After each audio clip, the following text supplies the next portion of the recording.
Alam mo na ba kung ano ang precinct number at saang voting center ka boboto? O kaya nakalimutan mo ang precinct number mo at voting center? Kung oo, tulong ako. Padaliin natin. Una, pumunta sa Google search at i-type ang COMELEC website.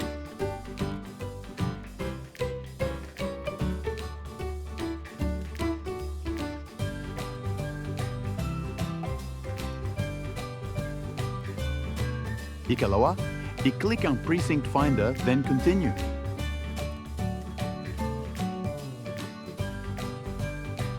Ikatlo, piliin kung local o overseas ang pagboto mo.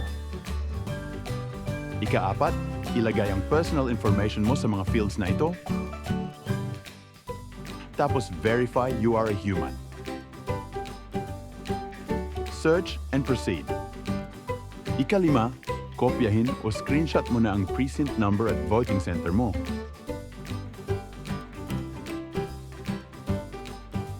Is that simple? Ingat!